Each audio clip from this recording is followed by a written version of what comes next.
How's it going, everybody? I know this is a car I posted a brief clip of running. It was the day I got it. Really excited to hear it run. And I want to do a little video about this car and what's going on with it and basically where it stands as a project and for the winter. In the summer, I get to work in the pretty yard here, but man, it's just not as cute in the winter.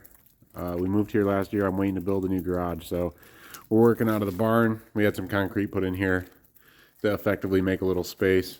So yeah, we're in kind of cramped positions, and I get that the aesthetics of the area we're filming in, not the cutest, but I really want to kind of highlight some of the stuff in this car, tell you guys what it is, and let you know where it stands as a project.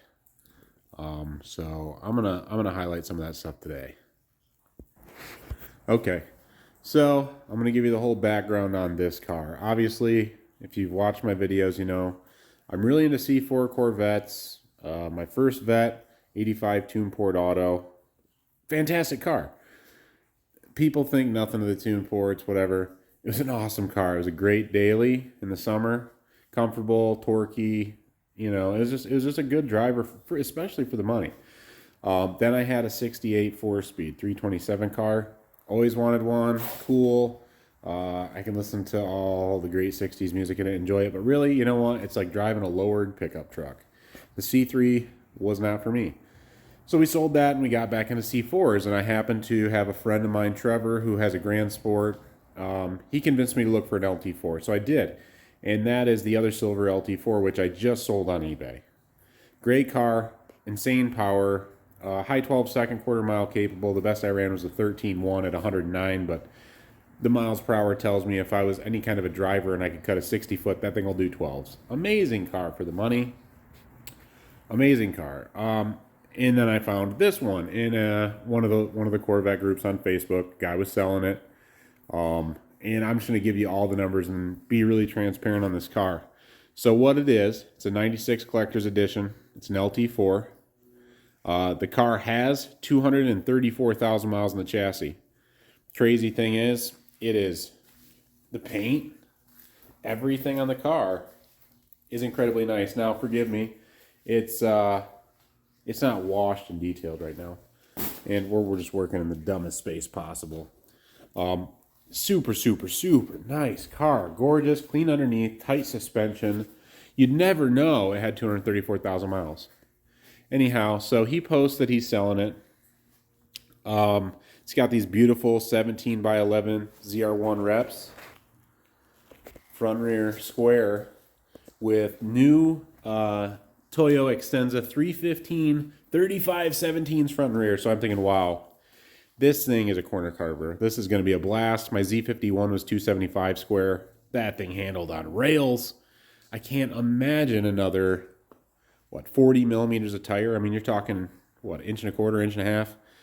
Yeah, okay, this is right up my alley. So I buy this car. I bought this car as it sits with knowing it needed some work. And it came with some parts. And I'm going to give you the rundown. So I'm going to pop the hood here and we're going to talk about what's going on with this car and take a look at the interior and stuff. So, you know, following suit with the rest of the car, the engine bay is really clean.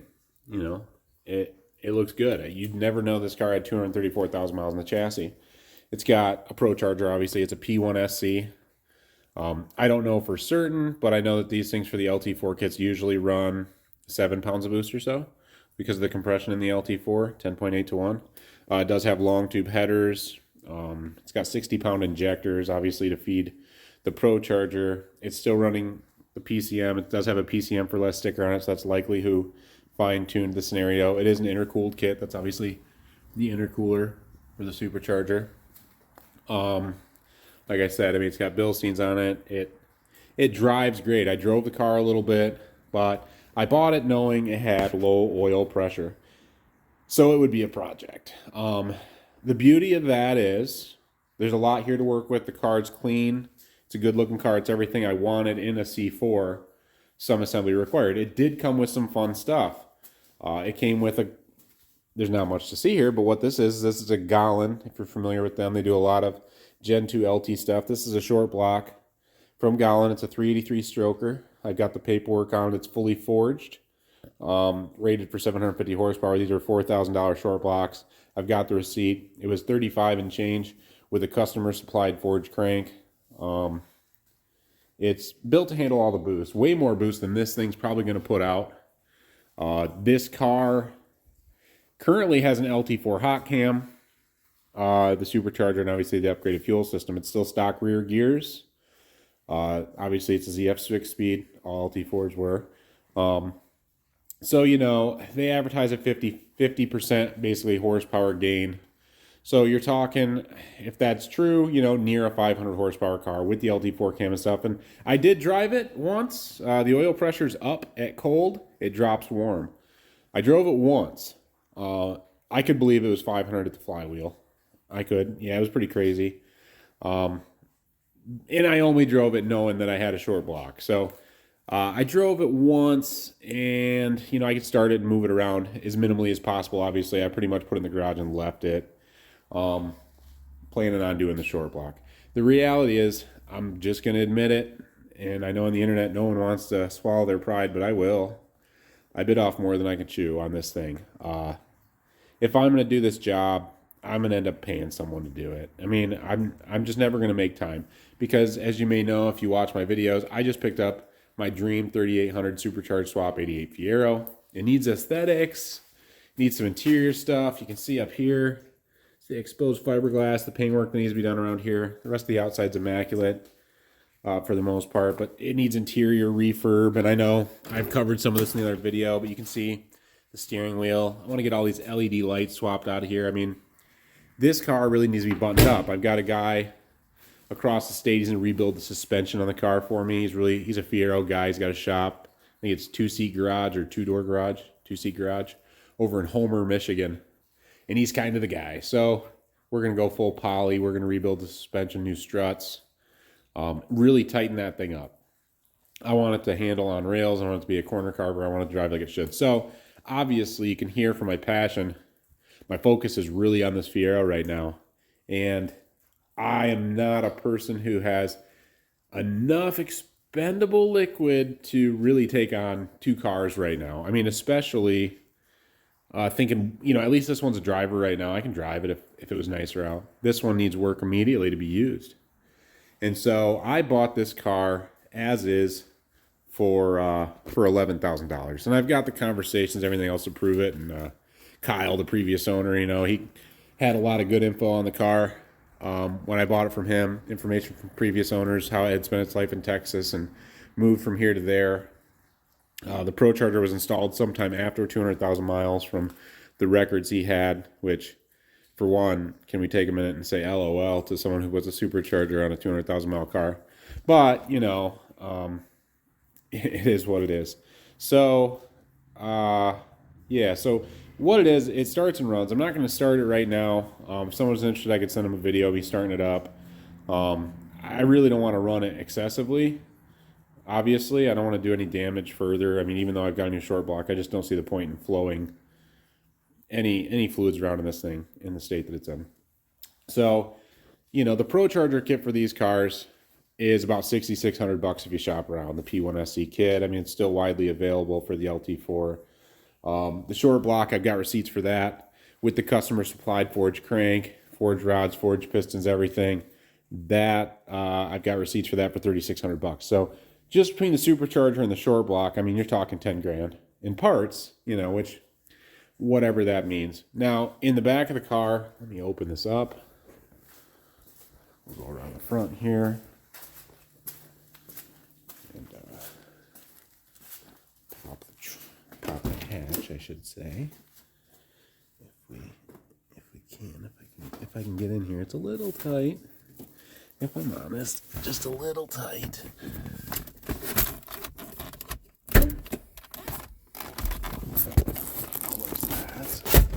Okay, now we got the hatch open. So, it came with some extra stuff. It did come with some weather stripping for the trunk. You can see it needs to be replaced. Not a big deal to do the trunk weather stripping. Came with that. It came with a Tick Mega 3 blower cam, which is a fairly aggressive cam. it's pretty aggressive. Duration at 50s, 240 on the intake, 252 on the exhaust, and the lift is 570 on the intake, 582 on the exhaust.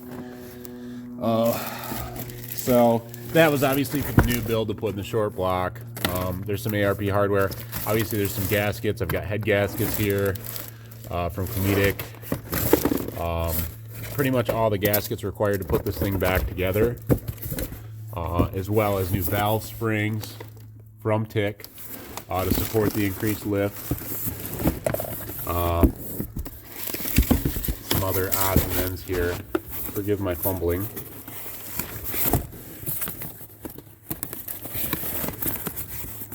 We've got a new oil pump here. So a lot of stuff here with receipts. You know, there's receipts here from Tick.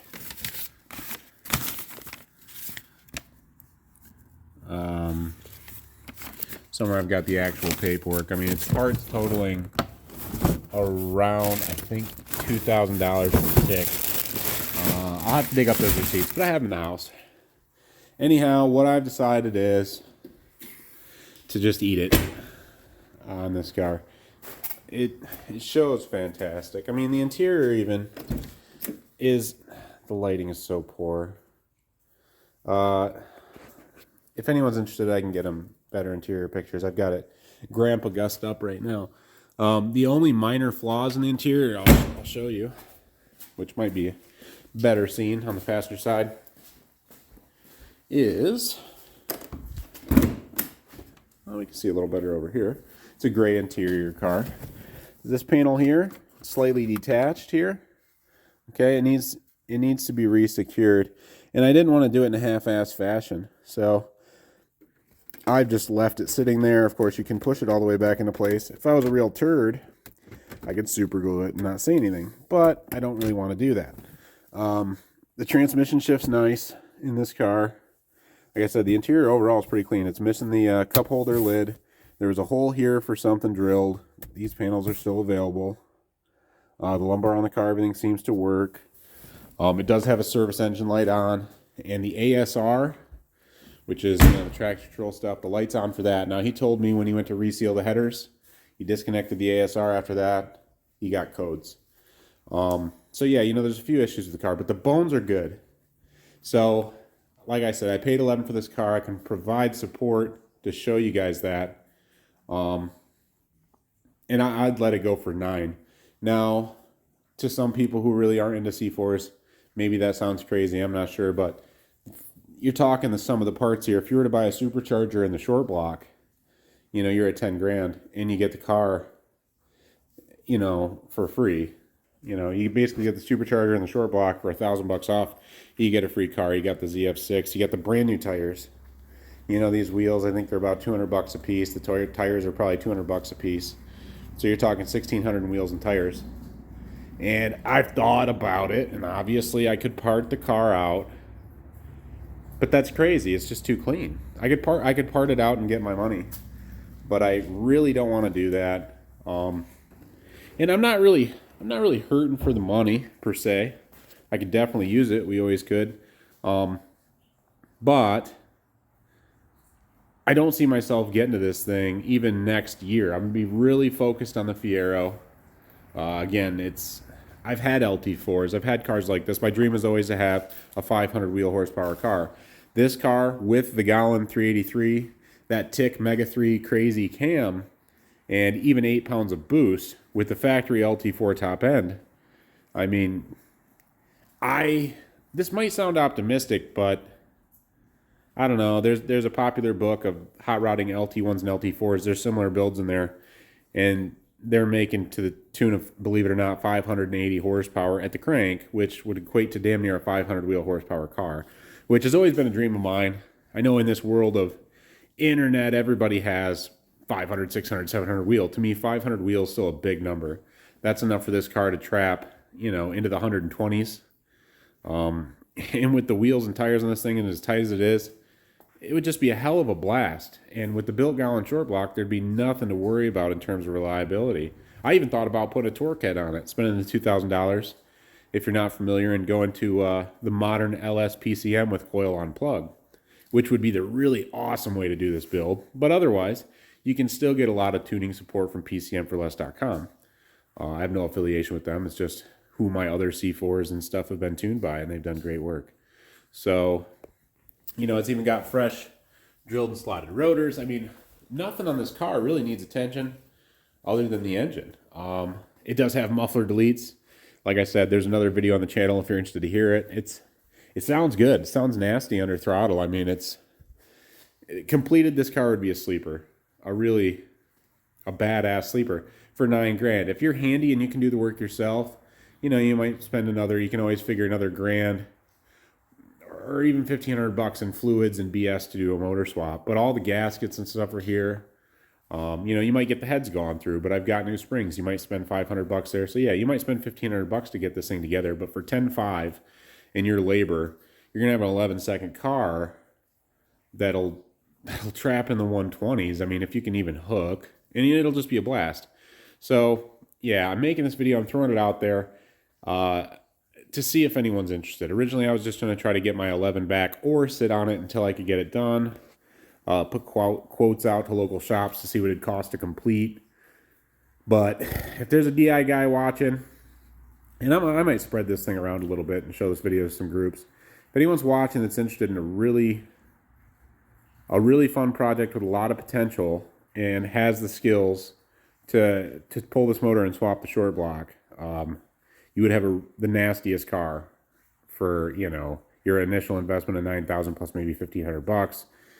Even if you went torque head, I mean, it had 12 or 13 grand in this car, you'd have a nasty, nasty car. I mean, nothing could touch you dollar for dollar. I mean, that was my thoughts when I bought it. That's why I bought it without hesitation. I bought it sight unseen because it was such a great deal. But yeah, I mean, I'm kind of looking for the space, and I'm really, really hung up on the Fiero, which, judge me if you must. My automotive interests are broad. I love everything. There's something about just about every car that I love. Doesn't have to be a V8. Doesn't have to be a Corvette. Doesn't have to be a Mustang. Fun is fun, period. And I think this car would be a lot of fun. So if anybody's interested in this thing or knows anyone interested in this thing, please reach out. And another reason selling is my first Corvette, my 85 Tuneport Auto, believe it or not. It's back on the market. The guy who I sold it to, thinking about selling it, kind of sentimental. Started my love affair with these things, and it's a cheap car. I mean, I wouldn't mind picking that back up potentially, and just having kind of a daily rather than a race car. Because to be honest with you, this thing's a ripper. This is going to be my little race car. For now, you know, my spirited driving machine that I originally intended this to be. And like I said, I'm just not wealthy enough to have two spirited driving machines of this caliber. To me, these are two awesome cars. Like, people with a lot of money are like, oh, I'd rather have a C6 Z06. Well, that's just out of my price range for a hobby car. So, but again, sorry for rambling. If anyone's interested, you know, share the video around. Ask me questions. You can get a hold of me here. If you drop me a message and you give me your contact info, I can reach out to you. We can talk more about the car. And you know what? Even if you're not interested in buying, thank you for watching.